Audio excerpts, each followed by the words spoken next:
Welcome back, everybody, to Watcher of All Things. My name is Kiki, and this is my podcast where I talk movies, TV shows, and all things entertainment. And today it is episode 94, where we are finally talking about Die My Love, the new Lynne Ramsay film starring Jennifer Lawrence, Robert Pattinson, Lakeith Stanfield. I've been looking forward to this film for a very long time, and it is finally here. We're going to jump all around and talk about it today. It's a pretty crazy one, and I'm actually excited to tell you about my theater experience as well, because that was just as crazy as the movie itself. But before we jump into Die My Love, I hope you're all doing well. Lots to get into today. First up, we will have the news of the week. Then, of course, we will have the non-spoiler and spoiler section for Die My Love. And we will finish the episode with What Else I Watched, where I have a couple movies and some TV shows to talk about. It's going to be a lot of fun. Timestamps are below for you, so you can hop around to where you want if you don't want to know anything about Die My Love, because it is a pretty crazy movie. One of the craziest movies of this year by far, extremely abstract, and it's going to be almost hard to collect my thoughts. I saw this 2 days ago and I'm still kind of like, I don't really know. I don't know. I do want to plug the YouTube channel real quick, where you can watch my The Batman Part 2 pitch, where I tell you all about the characters I think will show up, everything that we know about the movie, and my theories all about the film. It's a lot of fun. Go check that out. I have other videos on my YouTube channel, of course. My mid-year movies award from the summer, a Goodbye DCEU, Hello DCU video that was really cool, and I put a lot of work into that one, so go check all of that stuff out. I have my physical media collection, of course, which I talk about all the time, but for now, let's jump into the news.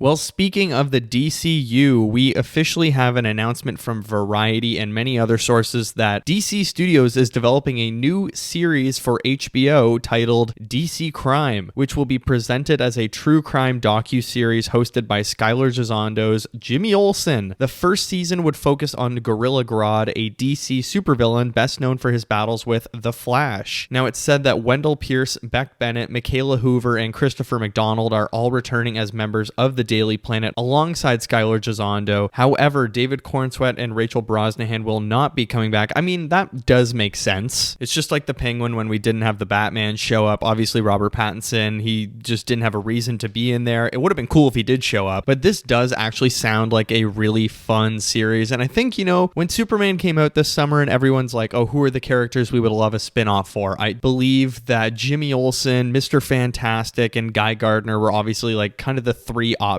that people wanted to see. Those were the main characters that we were really excited about in that film, and I'm happy we're getting a Jimmy Olsen series. I definitely think there is a Mr. Terrific film or a Terrifics TV show, the group in general, not just Mr. Terrific. There's something going on there that I think we'll eventually get someday, but as for Skylar Gisondo, I think he is so perfectly cast as Jimmy Olsen. It's funny that we got this news that, oh, Beck Bennett's going to come back, Skylar Gisondo, because I was just listening last week to What's My Podcast, hosted by Kyle Mooney and Beck Bennett, and they recorded a bunch of the episodes in like August. Skylar Gisondo was a guest, and they were talking about Superman, and I don't know, who knows, did they know back then that there was going to be a spinoff? Probably not, because it all depended on how Superman did, but this sounds really fun. I'm excited for a docuseries style. I think if they really lean into the comedic elements, it could be really good, and it is coming from the duo that did American Vandal, not James Gunn, so he's not writing it. This is another DC project that is actually going to be away from James Gunn, so that's kind of nice as well. Not in a rude way, not saying that I don't like James Gunn, but it's nice that we're diversifying who is doing all of these projects. Like, we've had mostly James Gunn things since the DCU started, so now we're really entering into a new time of non-James Gunn projects like Supergirl, Lanterns, of course. I mean, I'm very excited for what else we have out there and what the possibilities are going to be. I feel like I'm forgetting one. Supergirl, Lanterns. There's a third one that I can't remember right now, but I'm excited for all of them. Oh, Clayface. Yeah, Clayface is a Mike Flanagan project, which sounds really cool, and I'm very excited probably for that one the most, because we'll get hints about Batman, but I think Supergirl could be super special. No pun intended. Damn, that was really good. I can't believe I just thought of that on the spot, dude. That's wild. But all right, let's move to our next story. Oscar Isaac has sort of walked back what he said a few months ago, I would say, probably in the summertime, time when he said that he would be happy to return as Poe Dameron. Now he says, I'd be open to it, although right now I'm not so open to working with Disney, but if they can kind of figure it out and, not succumb to fascism, that would be great. Of course, he's talking about Jimmy Kimmel Suspension, and in my bones, I feel like there was a time maybe in the summer where people were talking about, the sequel characters, maybe they will come back. Like, this is a time, and of course, the Rey movie was starting to move forward, which I feel like we had no progress on the Rey film, and it's been rewritten a million times already by Simon Kinberg, who did the X-Men films. I'm sure Oscar Isaac, John Boyega, and Daisy Ridley all are going to come back at some point. I don't know. The Star Wars is in a very weird place in general right now because Andor feels very much like a one-off. I don't think Disney is going to regularly do Andor style programming. I think they are very much in the Mandalorian and Grogu, franchise brain element right now. They're not really looking for these unique little shows that are like sticking it to the man and they're all anti-fascism. It's not really. And Kathleen Kennedy, it's kind of crazy to me that she gets so much online hate, and yet Tony Gilroy has said how important Kathleen Kennedy was to the process. And even Adam Driver even said that the Hunt for Ben Solo script, like Kathleen Kennedy loved it. And I think even Dave Filoni was on board. And I know he was one of the ones that was maybe a little bit more against Andor because, there's no lightsabers. There's no Force users or whatever. He wanted to smash his action figures together like Dave Filoni does. And okay, speaking of Star Wars, actually, last week when I was seeing Predator Badlands in IMAX and the trailers are playing, I saw the Mandalorian and Grogu. It looks really bad on the big screen. It looks incredibly flat and gray. I mean, Predator Badlands, I sort of brought it up a little bit in the episode last week, but not a great looking movie. Like it's very Disney Plus or Disney franchise,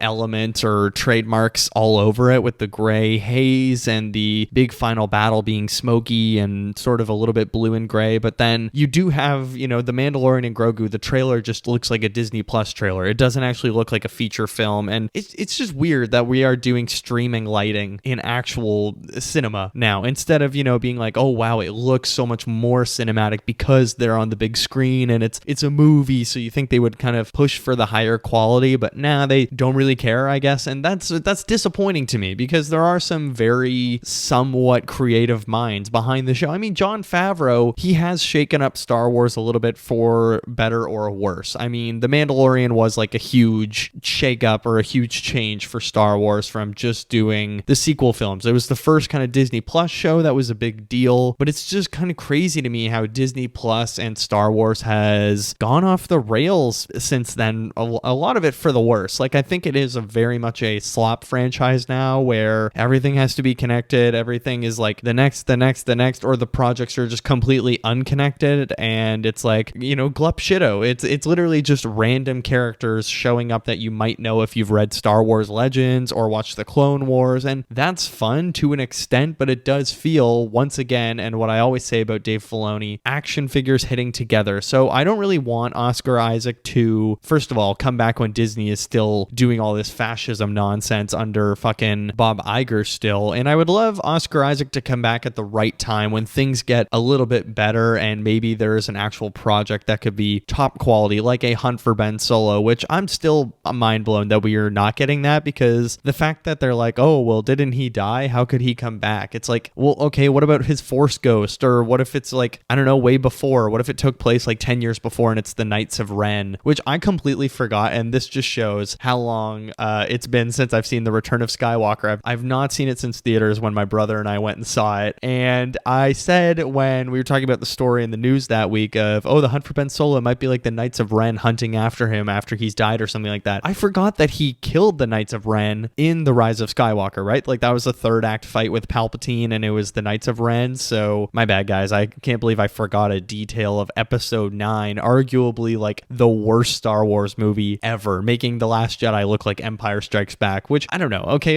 The Last Jedi, my feelings change on it all the time, but Poe Dameron was severely underused. Finn, of course, underused. It's just all the characters were just so mishandled. It's kind of still a wild thing to me. I remember this time exactly 10 years ago, 11 years ago, actually. 11 years ago, my best friend in our computer science class or computer or business class, I remember the day in like December, November when he showed me the Force Awakens trailer that changes that Star Star Wars has gone through since then. I don't think child me would have understand how Babu Freak and all these guys are showing up, or there's clones of Palpatine, and I don't know. I honestly do wonder what 14-year-old me would have thought of Star Wars 10 years from now with the Mandalorian and Grogu and the TV shows and spin-offs of Ahsoka. I probably would have been like crazy excited because back then there were all these rumors of, oh, there's a Boba Fett or a Jango Fett movie and like an Obi-Wan Kenobi movie or Darth Maul movie. Like it was all movies, of course. They weren't doing like limited series back then within the universe. But anyways, this has been such a tangent on Star Wars since just Poe Dameron's actor Oscar Isaac saying, I don't want to come back until Disney stops sucking, which good luck, man, because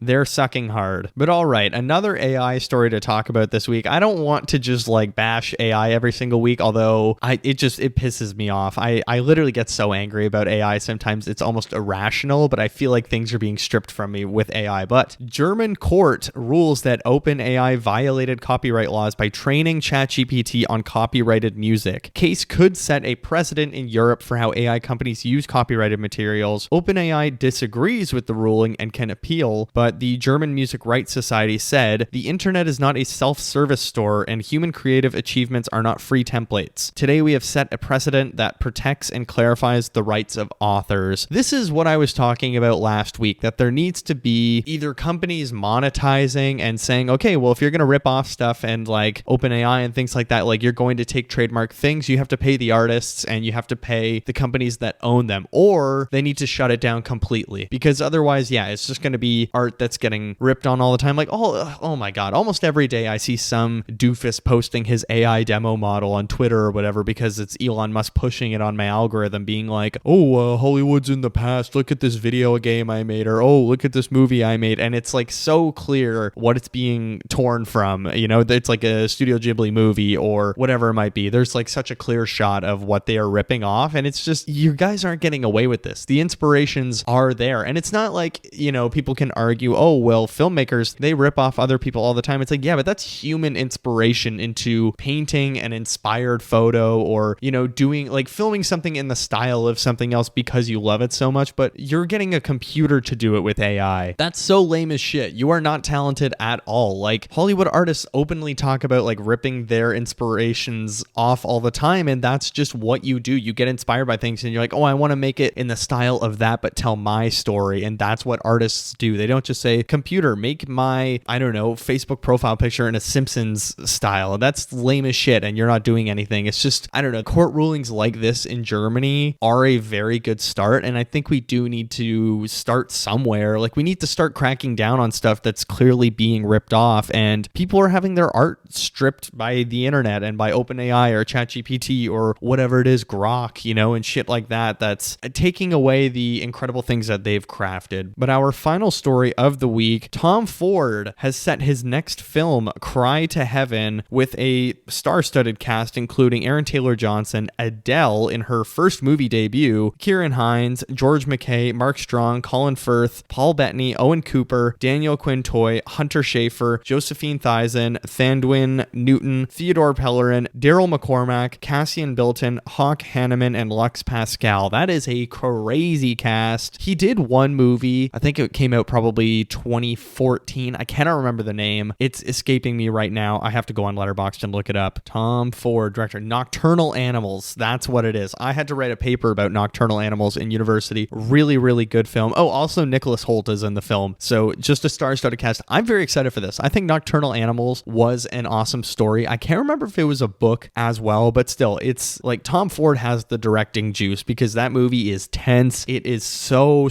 like scary and creepy. It's a fun double story type thing that, I don't know, you really have to check out Nocturnal Animals because it's a banger. It is a banger, and this one is going to be really good, I think. But that's all the news we have for this week. Again, timestamps below if you only want to listen to the non-spoiler section for Die My Love, or you can go full-blown spoilers if you've seen it or you don't care. It's going to be a lot of fun. We have a lot to cover, so let's talk about Die My Love. Die My Love is a 2025 thriller comedy coming in at 1 hour, 58 minutes. It is directed by Lynne Ramsay, written by Enda Walsh, Lynne Ramsay, and Alice Birch with a budget of $3 million. Reviews are like largely positive or mixed, I would say. It has 6.6 on IMDb, 74% on Rotten Tomatoes with a 44% audience score, which we're going to talk about, 3.3 Letterboxd average with a 4-star mode. So, it's like a pretty popular, I would say. Oh, it's just gone down to 73% on Rotten Tomatoes with a 46% audience score. But the synopsis for Die My Love. Grace, a writer and young mother, is slowly slipping into madness. Locked away in an old house in Montana, her increasingly agitated and erratic behavior leaves her companion, Jackson, worried and helpless. The film stars, of course, Jennifer Lawrence as Grace, Robert Pattinson as Jackson, Sissy Spacek as Pam, Lakeith Stanfield as Carl, Nick Nolte as Harry, Gabrielle Rose as Jen, and that's pretty much it. It is a very, very focused small cast. It's one of my favorite kind of movies where it's like 3 people that we really focus on. But here are my initial thoughts, which I really struggled to bring together. But where do I even start? I liked it, but what the hell did I just watch? Because it's probably one of the most random, abstract films I've seen in a while that I need to think about for, I think, a little while. Like, I need to spend a few weeks sort of reading online theories because there's no true answer of like what's real or what's sort of fake in this movie, like what actually happens. And we're going to talk about like the abstract of the film, or the abstractness of the film, I guess. And maybe that's why some people don't like it, because it doesn't have hard lines of what is true, what is fake. I think there are, very clear moments that are happening, but we'll get into it. I do want to start with my theater experience for this. I saw this on a Monday night at 9:45 p.m. I was originally going to go to like a 6:30 showing with my girlfriend, but I had a work meeting, so I was like, I'll go later, and she didn't come to the later one. So it was me, I think 4 or 5 people in front of me, and like 2 other couples, a random guy in the back, and like 1 other couple way in the back. So, under 15 people in probably a 100-person or like an 80-person auditorium or whatever. Halfway through the movie, one guy just grabbed his bags and left, and then probably with 20 minutes or 30 minutes left in the movie, a couple just got up and took off. Like they just, I don't know. I guess he had enough, and it is a very crazy movie. And I thought, oh, that's really interesting that like people just left my screening. Maybe it was late. And then I started seeing so many Letterboxd reviews or people tweeting like people are walking out of this movie because it is so like maybe crazy. It's provocative. It's probably, some people think it's nonsense because it's so abstract, and they're like, oh, it's so artsy. And I came here for a KATNISS and Edward Cullen mashup finally, because it is 2 huge stars that people have waited for them to collaborate for years probably. I mean, this is 2 formative people from my teenage years in Katniss Everdeen and Edward Cullen. Of course, he's my favorite Batman. I think Jennifer Lawrence is like one of the best actresses out there, of course, and it's interesting she's best friends with Emma Stone, and they are really 2 of the leading actresses of my generation by far, or my generation, I mean like my movie watching generation. They have been the formative stars of my years, and Robert Pattinson's really making a name for himself as this quirky, weird, dramatic actor. But it's a Lynne Ramsay movie. I haven't seen any of her other films, but like the trailers are so clearly telling you this is a weird movie, and like almost every description that they've given in interviews, people are, saying it's a weird movie. Jennifer Lawrence and Robert Pattinson have said how much freaky, weird shit they've had to do in preparation for the film. So it is very funny to me how chronically offline people are going to this film, and then when they realize it's a psychosexual comedy / thriller / drama, they're like, oh, this is, bullshit. This is not what I came here for. And I guess that's what the person halfway through my screening went through. I guess that's what the couple at the end, they didn't want to see what happens at the end of this film, which was a grand finish, but obviously we'll wait to get till spoilers. But like, I had a blast. I was laughing. I thought it was hilarious. I think Jennifer Lawrence is very funny in this movie. It feels a little bit tongue-in-cheek. You can tell how much fun the performers are having, but at the same time, it does feel very torturous. I think Jennifer Lawrence is everything on the line. I mean, let's talk about the performances. We always start the review with the performances. Jennifer Lawrence is Grace. She's the star of the show. If she doesn't get an Oscar nomination from this, I think I'll be a little bit excited, because it is one of the front runners of the year for nominations, at least. I don't know if she would be my winner necessarily. I still think Rose Byrne has like a little bit, but it's one of the most committed performances that she's given. I haven't seen her film Mother, but it's on my watch list now. I think I might try and watch it this weekend, because people are saying this is her career best in Die My Love, and it's better than Mother. So I'm very curious to see what the previous best one was. I mean, she's given some mesmerizing performances in her career, but she is so like vicious, and she's sad, she's angry, and Grace as a character just feels so thought out in this movie. She feels really complex. She feels really fleshed out, real. It feels like a real person that is going through something and you see struggling for 2 hours. And I just loved it. I adored every choice she made. It never felt like, okay, now we're just getting silly and this is dumb. I was like genuinely belly laughing in some moments when her and Robert Pattinson are having these crazy fights, and it's like, what the fuck is going on right now? And Robert Pattinson as well. You know, like, I'm a huge Robert Pattinson fan. He's easily one of my 3 favorite actors, I would say. He's really great in this, and I actually like how much of a backseat he sort of takes in the film. Like, he is, of course, a really important part of this, but he's the supporting actor. He is just there to make Jennifer Lawrence look even better, and he does. I think he nails it. I love how much he doesn't steal the spotlight in this, that this is a Jennifer Lawrence film. I like that she's on all of the posters, that he isn't. Like, the main letterbox poster is her in her dress and the confetti and stuff like that. It's great. And I love how much the marketing is really selling Jennifer Lawrence in this film rather than, you know, the two of them. Of course, they're doing all the Variety or Vanity Fair lie detector, and they're doing tons of press together, but this is like a movie that I feel like Jennifer Lawrence is being championed in, and the performances are selling that as well. It is really just letting Jennifer Lawrence as Grace have free reign to really explore and kind of go crazy. Lynne Ramsay, we'll talk about the directing now. She's doing really interesting work here in her moments that she's choosing to sort of let things go wild, or what feels like maybe an unstructured take of like, just give me whatever, versus the very specific moments in the film that I'm like, oh, that felt extremely measured in that moment. And of course, she was one of the 3 writers, or one of the 3 screenplay writers, so she was the one that was bringing it to the page as well from the book, and it is based on a book. I won't say, I have a little thing about the book that I saw on Reddit last night that I was like, oh, that's really fascinating that someone from Spain or Argentina commented, and I was like, that makes a lot of sense now if you haven't read the book. We'll get there in the end. Lynne Ramsay is doing a lot of really interesting directing here, and how she's showing these fights, how a lot of it feels very realistic or grounded in a weird way. I would say the fights and the arguments and just like little nitpicking things that couples will do, and I really love that. But then there's some wild shit in here that I'm like, oh, this is so out there, and it feels experimental. It feels super, I don't know, it's just like hard to put into words. It feels unformed or unshaped, and I loved it. It's just such a vision, and it feels like there's a really unique voice behind this film, and there is a very specific feel from Lynne Ramsay that you get from this, and I love it. It doesn't feel like anyone else really could have made this. Like, this is a distinct vision. And I'm not going to be the first one to comment this on Die My Love, but animalistic is a word that people are going to see thrown around here. The first clip that they put out for this film was Robert Pattinson and Jennifer Lawrence like crawling like cats through a field together, and that is what this movie feels like. There's a lot of animalistic imagery or body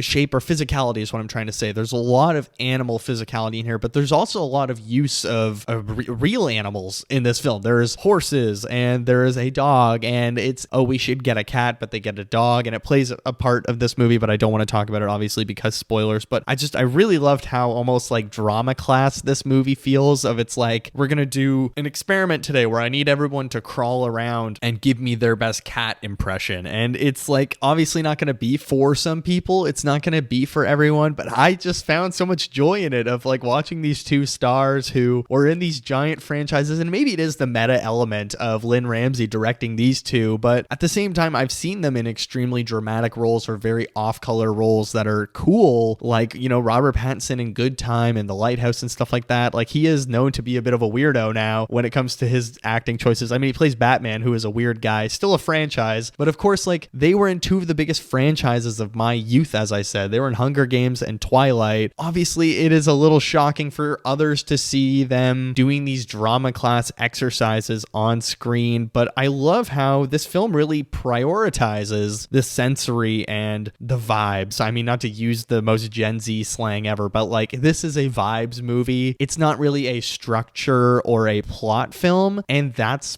probably not a selling point for some people. I think some people really do need structure in the age of streaming, where we have second screen entertainment, where writers are holding our hands, where streaming, shows are kind of just written to be played in the background, and they will remind you over and over again of what's happening in the story. This is a movie that is not doing any hand holding. It doesn't remind you of anything else that's happened. If something happens at the start, you better remember it at the end, or it's just very random shit happening, and we see a lot of imagery all over the place that's kind of funky and weird, and it's a lot more about evoking emotion and feelings rather than explaining things. And I mean, even, the dialogue is very held back in this film. Like, there are long stretches where it feels like we're kind of sitting in silence or just sitting in the elements and watching people go through motions and feelings and just showing and not telling, which is a nice refreshing thing for me to be like, yes, engage in art. And there is a little bit of like a snobbery when I watch these things. I'm like, yes, I'm engaging in art, and I love it. I'm like, this is cool. Like, it's fun to engage in the abstract and the weird, and it makes you appreciate the art form of like, oh yeah, for every Mandalorian and Grogu we get in IMAX, you can have a Robert Pattinson and Jennifer Lawrence Lynne Ramsay film that freaks people out and is like, making people walk out of their screenings. And it's just fun, and it's like one of my favorite things about art in general, that people can do extremely mainstream things that people are going to hate, or they can do extremely weird things that people are going to hate. And the film, just like as it's shot as well, the presentation, because it is such a feeling film, the way it looks with the nighttime scenes and this like little blue tint. I mean, I don't know if it was shot on film or not, but it is a very sort of washed out film feel to it. It feels very textured. And even if it is on digital, it has a very old school, like 4x5 film look to it. But the nighttime scenes, and why this movie feels so anxious, I think, is because there's really no clocks in sight. I don't know. Sometimes in movies, when it's a nighttime scene, you see an alarm clock and you know what time of the day we're in. But this is a really weird movie where they never show any clocks. You never know what time it is. And we're just sort of living in this empty, haunting space that's someone is going crazy in, and someone clearly needs help, but no one is helping them. And I'm not calling,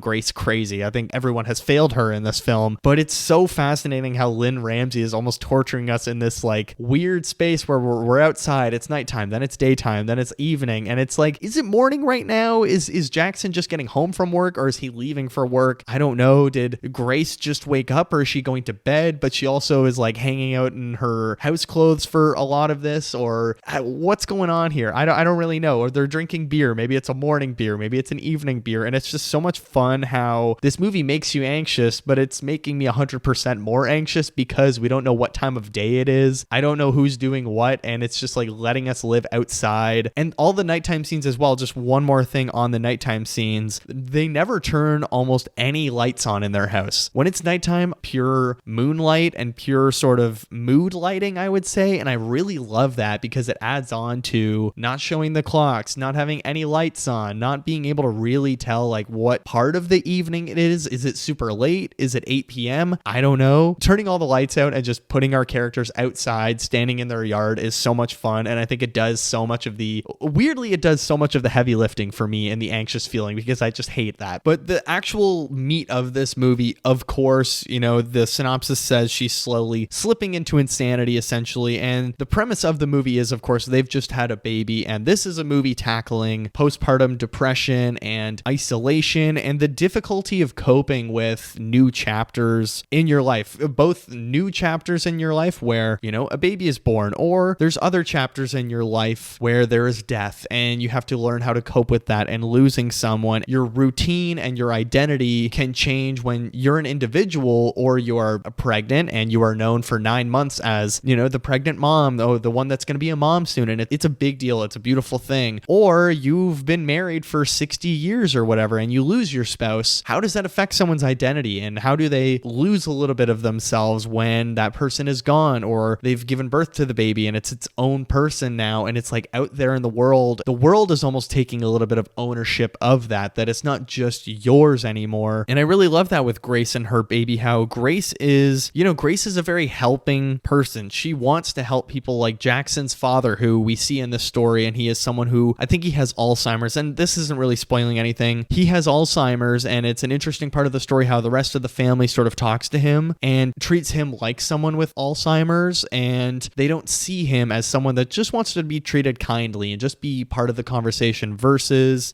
Grace goes up to him and sort of jokes around and is a very kind soul. And then everyone, how they treat Grace is in sort of a similar manner of like, oh, wow, you look, so tired, or wow, it must be so much work and you're so brave for being a parent, or they, do baby talk to her and it drives her nuts. And rightfully so, because how would you feel if someone just spoke to you like you have a baby and you're so cute 24/7? Wouldn't that drive you crazy? It would drive me crazy. So I don't know. It's like slowly Grace is making terrible decisions in this film in a lot of ways, but at the same time, I was almost like, yeah, fair enough. I think I would go in a lot of the same situations. And it is like, if I had legs, I'd kick you. That's another film talking about sort of parenthood and the expectations of parenthood and the changes that mothers specifically can go through after they've given birth or after they've had kids. And if I had legs, I'd kick you, of course, is how after a few years and her child has been sick, motherhood has not turned out how Linda thought it would. And she feels like a failure, versus Grace is going through a different thing. Obviously, it's postpartum depression, where for 9 months, there's been all this attention on her and saying, wow, it's such a miracle. It's so beautiful that you're going to be giving birth. And, it's a lot of attention and a lot of feeling like what you're doing is amazing. And then when you give birth to the baby, it's all of a sudden, wow, you're so brave and that's so much work. And oh, that must be terrible, blah, blah, blah. But your baby is so cute and everyone kind of forgets about the mom. Obviously, I'm a dude. I don't think about these things of,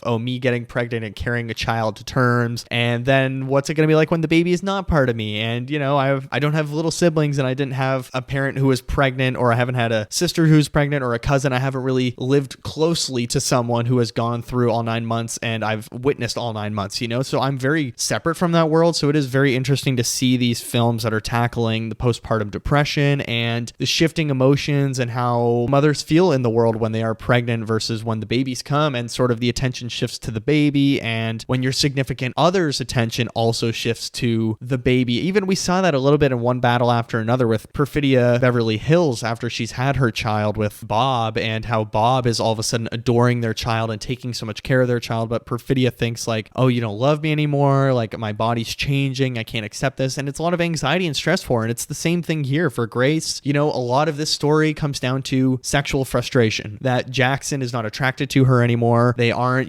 sexual like they were before she had a child. And that's really the crux of the story, is she just wants to be seen. And I really loved it. There's just so many themes here that they are tackling with postpartum depression, isolation after childbirth, the dying spark of couples after kids, and loss of identity. There's a lot going on here, but it's so gorgeous, and I loved so much of this. I don't know, there's just a lot of little ticking things that you can take away from these projects. I think like 2025 in general has been a very interesting year for projects about being parents, with One Battle After Another, with 28 Years Later, even, I can't believe I'm saying this, but Fantastic Four First Steps. They have a new baby and the baby is on the line in this story, and would you give your child up for the sake of humanity, but you're not going to give up humanity for the sake of your child? And I can't believe I just made that connection. That's a little bit depressing that Marvel just popped into my brain when I was thinking about parenting, but it's true. There's been, of course, a lot of parenting films like If I Had Legs, I'd Kick You, and it's really gorgeous how we are getting a lot of really nuanced parenting stories, and I love the complexities of that. But I think that's all I have for non-spoilers. Let's jump into 2 stars and a wish. Star number 1, this is a film that really makes you think and dissect things, even if it shouldn't be taken literally, which I don't think it should be. And we have a really tough time in 2025, people taking stories literally, and every little action is, that happened, or that didn't happen, or well, they didn't explain anything. It's like, well, sometimes directors just don't need to explain, or writers just don't need to explain. Sometimes things can just exist on their own, and that's really fun. Star number 2, another phenomenal performance from Jennifer Lawrence. I hope she gets an Oscar nomination because she is phenomenal here, but we actually have some very heavy hitters this year. We have Hamnet coming in a couple weeks, and I'm very excited to see that, as well as Testament of Anne Lee on Christmas coming out. So there's a lot of leading women this year that I'm curious how the Oscars are going to shape up with that. My wish, maybe it could have been like 20 minutes shorter. I do think, as fun as it is sitting in the abstract empty spaces, there were some portions where I was like, okay, maybe we could have had some restraint. It doesn't need to be 2 hours. This could have been a really tight 1 hour, 40 minutes, or there were some parts where it's like, yes, we get it. It's the same thing happening over and over again. But look, overall, I had a very good time watching Die My Love. It feels truly unique. Lynne Ramsay has delivered something that is an extremely strong vision from start to finish. I like it a lot. I don't love it. It is a very hard text to engage with, is how I would describe it. It's very complex, very abstract, and sometimes it can be a little bit too out there, or it's like, are we just being out there to be out there, or is there real meaning behind this abstract feeling? But you know what? I'm going to give it 4 out of 5 stars. I think it's really solid. It has great performances, great writing. It's a lot of fun. It's a wild ride. It's shockingly hilarious. Let's jump into spoilers.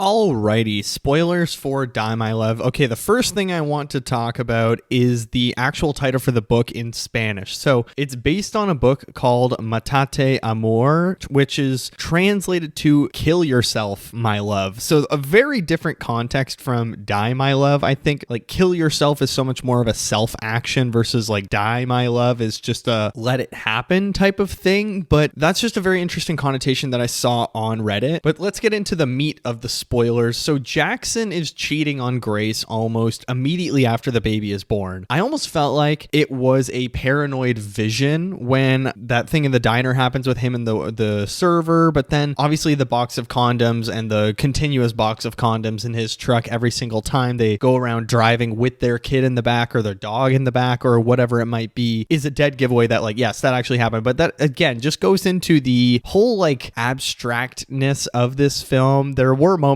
where I'm like, I can't tell if that was like actually them doing that, or was that a vision? Was that them having this dream scenario, or is that Jennifer Lawrence hallucinating as Grace because she is, you know, in the postpartum depression spinning out of anxiety? But no, it is completely true. So Jackson is not attracted to Grace and doesn't want to have sex with her, and she is, you know, she's horny and she has regular sexual feelings just because she has a child. She still is a functioning woman and is in love with her partner and wants to be sexually intimate with her partner, but Jackson does not feel anyway the same, and he has sort of deserted Grace and is way more focused on just being a dad now, if even. I feel like, yes, he clearly loves his child and he wants to take care of their home and he's working a lot, but sexually and intimately, he has abandoned the family essentially. So Jackson's cheating and she's essentially almost going crazy because it's like she's invisible now and no one can truly see how she's feeling, but also sexually Jackson cannot see her. And a big point of contention, of course, is Jackson brings home a dog after Grace says, we have a rat problem, we should get a cat, but he brings home a dog without even telling her anything. And they get in a car accident because they're, I don't know, hanging out and they're in the car and they're having fun and they're goofing around, but then in the back seat there's the dog barking. Luckily the child's not in the car and they leave the child at home, but they crash the car because they hit a horse that's running on the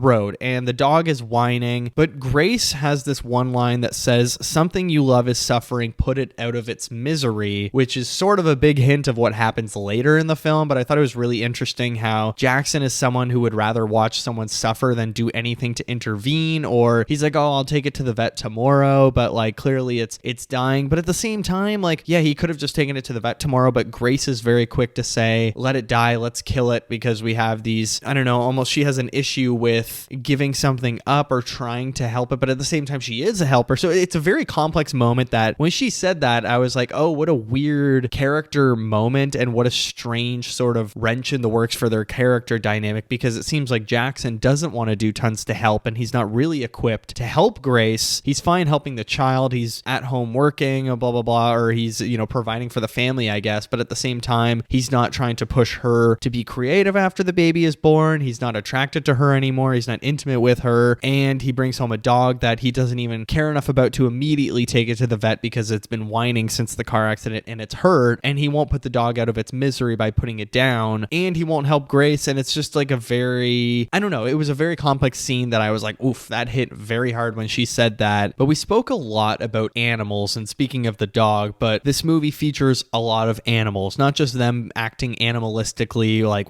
crawling around like cats, and it's very fun to watch them, but but obviously the dog plays an important part. The fact that Grace says we should get a cat, Jackson being on the other page pretty much, he is now a dog person and he brings home a dog. So they've essentially become completely different people after the baby has come, and he has changed his entire identity from being this loving husband that is, totally in love with her and crazy about her to just abandoning her. So it is a mixture of postpartum depression and isolation, but that's also inflicted by someone else. Now, not only is there the cat and the dog, there's a horse in this film that Grace is continually seeing and running into in her life. Not only one night when she goes outside and she sees the horse just randomly standing in the yard. I don't know if it's in the middle of the night or if it's, at 8 p.m. and she's just put the baby down. Again, there's no telling in this movie what time of day or what time exactly it is at any point, but there's a wild horse that no one can seem to tame. It's a running, wild, damaged horse that they hit in the car accident where the dog got hurt and they got hurt. And it's really fascinating how Grace has this moment that I thought was really beautiful with her and her baby just walking through the woods for hours on end, and it freaks everyone out. But she runs into the horse, and the horse, just like Grace, has cuts across its face, and they just put their foreheads against each other. And it's the only point in the movie really where she lets someone in and she is identifying with someone else. Like, there are moments with Pam, Jackson's mom, who I didn't even speak about in the non-spoiler section. Amazing. From Sissy Spacek is the actress who plays Pam. Fantastic role. I love her in this movie so much. But there are moments between the two of them where Pam is trying to say, don't worry, in the first year after the baby, it happens. Like, you sort of lose yourself, you go a little bit crazy. And now, after Jackson's father has dying, one point I really loved about the story is that Pam is sleepwalking and she's actually roaming like the neighborhood, or she's walking through the countryside because her sleepwalking is so bad. And she's also sleeping with a shotgun, just like her former husband did, who passed away, Jackson's father, Henry, I believe is his name. Again, there's this interesting sort of juxtaposition, I guess you could say, of the beginnings of life and the ends of lives when someone new comes into our life or someone new is born, and it can change our identity completely, or we can lose someone and it can change us just as much. Like Pam, Jackson's mom, was probably married to Jackson's father, Henry, for,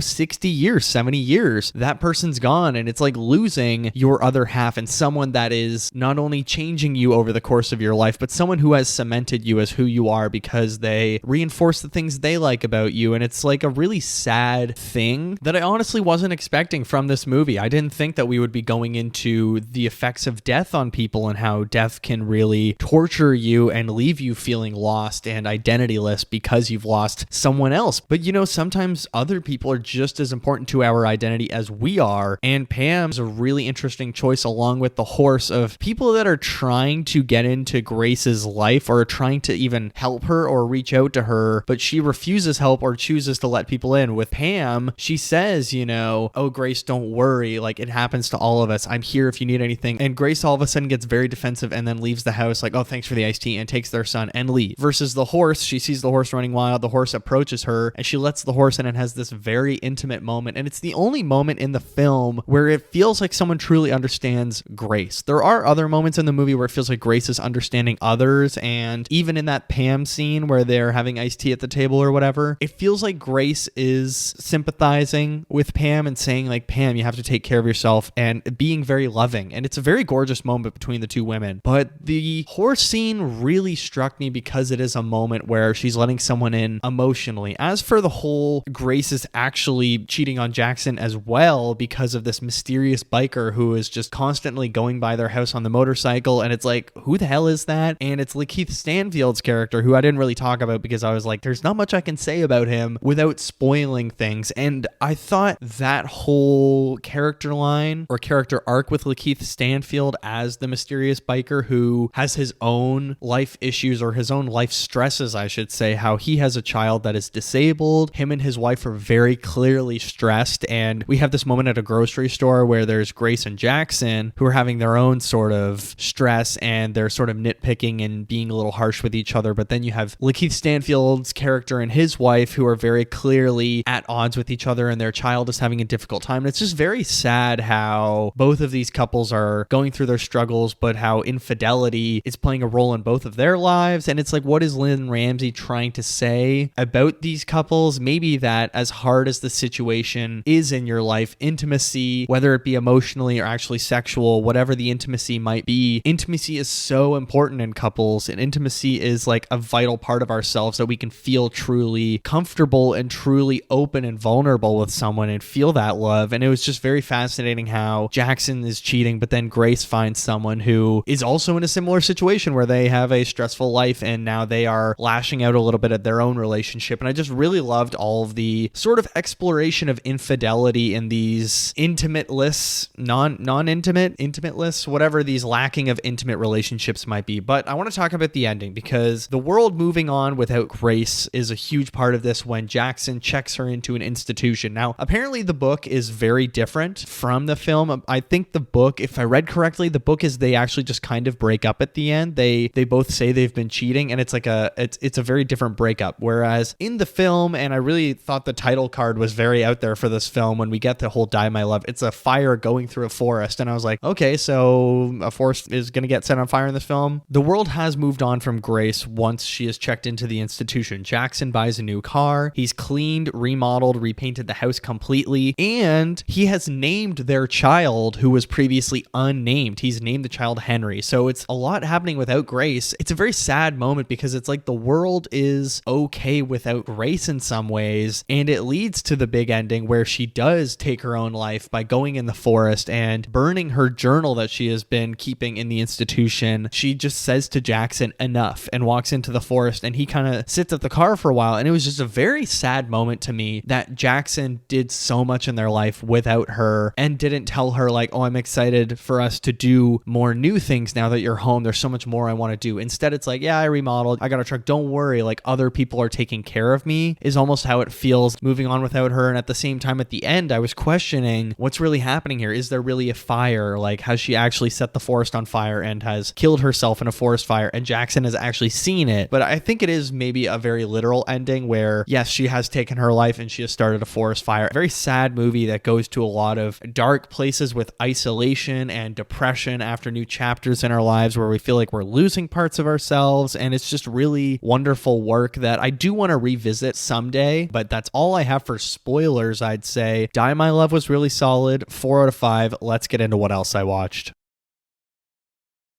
All right, what else I watched? I've got 2 movies and 4 TV shows to tell you guys about. Let's start with Pluribus, the new Vince Gilligan TV show, which I sort of forgot was starting because the marketing has been so minimal for it. Like, they've sort of briefly described what it's about, and I would say if you haven't watched it, skip a couple minutes, because I will actually, you know what, I'll do my best with Pluribus to stick spoiler free. But the premise is there is this virus that makes everyone in the world operate in a very happy manner, or they're just like always seem happy all the time, and it's like toxic positivity almost. And this story is just about the most miserable person in the world has to save Earth from happiness. That's pretty much it. It stars Rhea Seehorn, was on Better Call Saul. I thought she was fantastic in Better Call Saul as Kim Wexler. I mean, just like one of the best characters in the Breaking Bad universe. I'm very excited she has a leading role in this, and I do wonder like how early into Better Call Saul was Vince Gilligan like, oh, I'd love to do another show with her. She's really good, but she is fantastic. I don't really want to say, I'll talk non-spoilers about it, but the pilot episode, it's a 1-hour episodes. They drop every Thursday night on Apple TV. It's a little bit like biological end of world sci-fi, I guess, but it's not really science fiction. I guess it is science fiction, but like, don't let that deter you if you don't like science fiction. It's very easy to understand, and it's more just like isolation in the world when, again, you know, there's this virus that happens and you're the most miserable person in the world who's not affected by the virus. How would you act in a world where everyone else is kind of against you, or not even against you? But it's wonderful. The pilot is one of the best pilots I've seen in a while, because I was so curious what the hell is going on. And I've seen 2 episodes. You know, they dropped the first 2 episodes on the premiere day, and I still can't really nail down like what's happening. Marketing was just so great for this show. It was very mysterious, like, give us a call when you can, Carol, and it was all addressed at the main character, which was really fun. Check it out. That's all I can really say. It's so well shot. It's a gorgeous show. It doesn't look like streaming slop, but Pluribus is just such a solid show. But after Pluribus, we have episode episode 5 of The Chair Company, which is probably the best episode of the series so far. It's titled I Won, Zoom In, and it's one of the most intense like comedy television episodes I've seen. Over like The Rehearsal, it's on that level where, you know, Ron has finally made a breakthrough in the case and they find one of the actors at Red Ball whatever marketing or Red Ball Enterprises, and they go to this bar where it's just like the weirdest Tim Robinson characters ever, and then it's just a huge like fight and a chase and an intense sequence thereon. And it's only a 26-minute episode, which is really surprising, but amazing tension with the bar fight where everyone's being really aggressive towards Ron and Mike, and it's hilarious. They go on this like chase, and then all of a sudden he's chasing this guy who has an iPad with a name he needs on it, but he runs into this room where there's this couple kissing, and they're like, oh, you saw me cheating on my wife, I need you to cheat on your wife. And now he has to record him, and they like barely kiss, and he's like, all right, that's cheating, good enough. And it's like stopping this intense action sequence to do almost a full sketch of an I Think You Should Leave episode or whatever was so out of the blue, and it was just hilarious. And how the episode ends with a Scrooge porno, because the character Mike is so obsessed with porn and like erotic radio or whatever, and just showing a full-on blowjob pretty much on a prosthetic.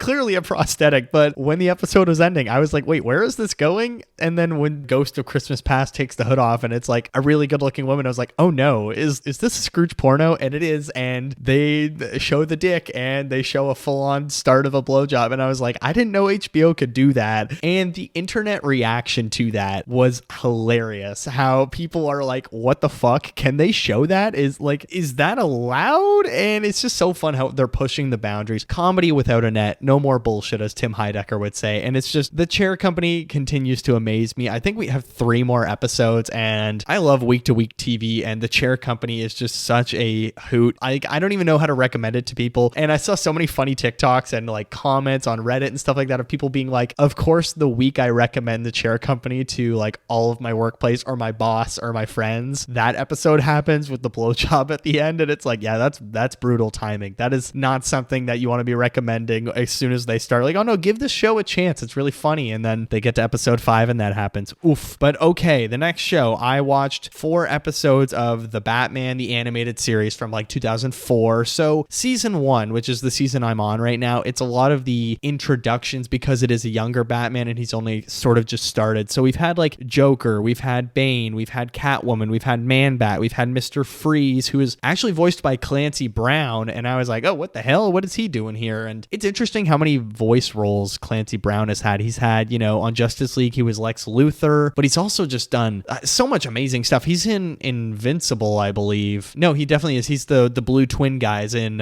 Clone Twins. I don't know what they are in Invincible, but Clancy Brown is just like an all-time voice actor. But I'm actually really starting to dig the Batman TV show. I mean, I watched all of season 2 when I was a kid because I had the DVD randomly, like I told you guys last week, but it's just really fun, and the tight 20-minute episodes are really great. Like this morning, I got up, I had my coffee, and I was doing some social media stuff that I was going to post, and I was like, oh, I'll throw a couple episodes on in the background. So today, like I said, I watched 2 episodes, but this week I've watched 4 in total. So the first one was the intro to Bane, which was a really like brutal episode, and I like the designs, how he's almost mutant, and he's like a sort of a gimp. I know that sounds terrible to say, but like Bane has traditionally been dressed like a gimp. If you watch Batman and Robin, the George Clooney one, he is dressed like a little bit of a gimp, and he looks less like a wrestler, I would say, in some ways, with all of the leather. And it's a lot of leather. It's maybe too much leather, but in here, again, he's got the leather mutant thing going on with the Venom. And then Catwoman, we see the first episode with her, really well written dynamic, just like classic Batman Catwoman stuff where he thinks she's gonna help and then all of a sudden she's gone. And yeah, the Mr. Freeze episode with Clancy Brown was awesome. I think he is so well written. But the Man-Bat episode, fun as always. I always forget that like the first villain of Batman the Animated Series is Scarecrow, I believe, in the first episode, and then it's Man-Bat in like the second or third episode with Kirk Langstrom, and that's just like a classic. So I've always had a bit of a soft spot for Man-Bat. I would love to see Man-Bat in live action. But yeah, the Batman, I'm really starting to like pick up momentum and being like, oh, I really want to squeeze in a couple episodes because it's fun. But the final TV show I watched this week, Survivor Season 11, Exile Island in Panama, I think they are, Panama. But anyway, Season 11, a really fun episode. This is Cerie's first season, so it's interesting to see kind of like the legend forming and maybe why people liked her so much in the first season, what her her gameplay style. I mean, she just had the infamous couch saying where she told Jeff, I shouldn't have got off the couch, blah, blah, blah. So it's a really fun moment because Jeff constantly talks about Suri got off the couch, blah, blah, blah. But one like major selling point of this season that I will tell people to watch the show, or season 11 particularly, just because of this, is Shane Powers, who is on this season. He is a chain smoker. He smokes like 3 packs a day, and he goes cold turkey the day he gets on Survivor. So the first 2 episodes have pretty much just been him being grumpy that he doesn't have a cigarette and kind of losing his mind. It's absolutely hilarious. Like, he's telling people, vote me off. I miss cigarettes, man. I miss my kid, blah, blah, blah. Why am I doing this? This is stupid. And it's truly wonderful. It's like that girl who quit season 44 first, or season 45 first, because she missed her vape and she missed nicotine. Like, just like the peak human performance, you know? It's just like, this is what humans were on this earth to do, is to get addicted to things and then go on game shows or go on survival shows and get cut off of it. But let's move into the movies I watched this week. First movie I watched, my friends were visiting last weekend and we were talking about war movies because it was Remembrance Day this week, and we were like, oh, what's like the best World War II movie? What's the best, I don't know, Iraq War film? And I sort of said, oh, fuck Iraq War, because, you know, shit war. And then we talked about what's the best World War I film, and my friend, he said Paths of Glory, and I was like, oh, I know that movie, but I don't think I've ever watched it, because my favorite World War I movie, I would say, is probably 1917, but he recommended Paths of Glory from 1957, which is a very early Stanley Kubrick film. Like, I think it's his only 4th or 3rd movie, and it was really great. It was on Tubi. It's an hour, 28 minutes. It stars Kirk Douglas, and the premise is, and it really threw me off because I didn't read the premise, but essentially there's these like very ambitious military generals who say, we want to take this anthill tomorrow in battle. So Kirk Douglas has to rally his troops to try and take the anthill. It goes disastrously, and to avoid embarrassment, the generals have to essentially pick 3 soldiers from that unit to pretty much fall on their swords. So the public perception of these generals isn't that they're failures and that like, oh, this was a noble cause, but it was these, you know, dumb soldiers who were retreating when we were about to take the anthill. And Kirk Douglas is the only one that stands up for them. It's sort of playing into like how, you know, war, people say it's for nationhood or it's for whatever, the pride of your country, but it's really just men taking power and looking to be ambitious at an opportune time. That is why a lot of people join the military during wartime, is because they're like, oh, now is my chance to mean something. And that's why war crimes happen, because it's them overusing power. And that's what a lot of my dissertation was about that I wrote for my master's. So really interesting movie. It's from 1957, but honestly, it's like so relevant, or I don't know, relevant, but it's also just extremely of our time. And I think it's a really good movie to watch right now. It doesn't feel dated, and I don't want you guys to be like, ew, an old movie, blah, blah, blah. But I really loved it. It flew by, hour 28 minutes. I gave it 4.5 out of 5 stars. Go check it out because you will not regret it. It's a really, really good Stanley Kubrick film. And there are like little hints of, ooh, that's like something he would do in 2001 or The Shining or whatever. You know, there's early Kubrick. So I'm excited to explore more of his movies. But the other movie I watched this week, which is very different from Paths of Glory, it is not a Stanley Kubrick film. It's Scooby-Doo 2 Monsters Unleashed from 2004, because this month for my YouTube video in November, I'm going to rewatch some of my childhood movies and basically just ask, do these hold up? I'm going to sort of go back, visit some movies. I'm not going to say which ones exactly. Actually, you know what I will? It's going to be Scooby-Doo 1, Scooby-Doo 2 Monsters Unleashed, Clock Stoppers, Agent Cody Banks, and Teenage Mutant Ninja Turtles. And I'm just asking, do my childhood favorites hold up? With the childhood lenses off, are these just objectively shit films, or, you know, are they kids movies, or are they still really great? So Scooby-Doo 2 Monsters Unleashed, I think it's doing a lot of different stuff from the first one, in that they're really just like throwing villains at the screen and all the costumes are coming to life, and it's way more a bigger budget. I would say it feels like a way bigger budget, and there's a lot more CGI and stuff like that. And I mean, Alicia Silverstone's in it. It's kind of a crazy cast. She was a big deal at that time, and Seth Green is in it, so it's fun. I just think it is a lot dumber than the first one, and the humor is almost even worse. I just remember when I was a kid, when they're doing the potions, Shaggy and Scooby, and they're like changing their bodies and stuff, the potions looked really good because they just looked like Jello, and the movie always made me want Jello. It's weird watching childhood movies because you think of like textures and feelings and sounds that you remember, but you know what? It's probably on par with the first one. I wouldn't really say it's much worse. I think it's just as good, if not a little worse. So I gave it 3.5 stars, just like the first one, and that has been what else I watched.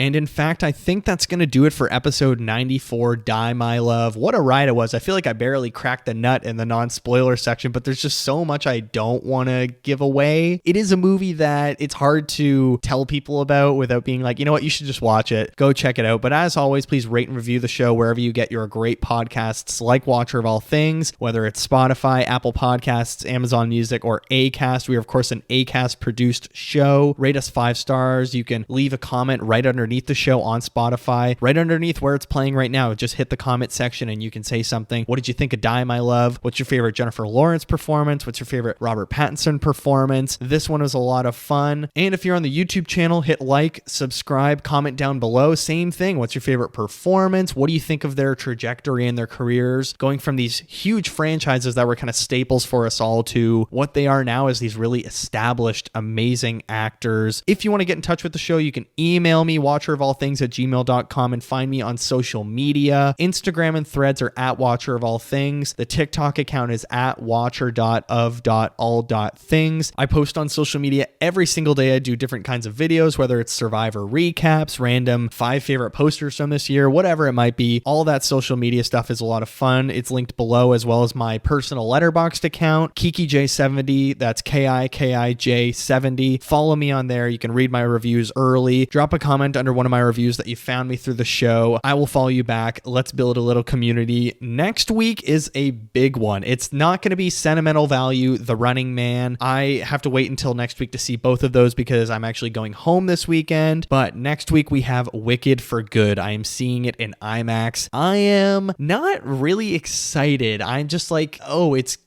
here, you know? Like, I guess I am excited. I don't know. I'm like looking forward to it, but I'm not like, oh my God, thank God Wicked's here. I kind of want to rewatch the first one before because I don't know. I didn't love the first one, but I'm really hoping they can step it up this one visually and just give less bland Glee Club stuff. But that'll be next week's issue. For now, thank you all so much for listening, for all the love and the comments and the messages I get all the time on my social media and through the show. It's so much fun hearing from you guys. It means a lot to me. Take care of yourselves, and I will see you in the next one.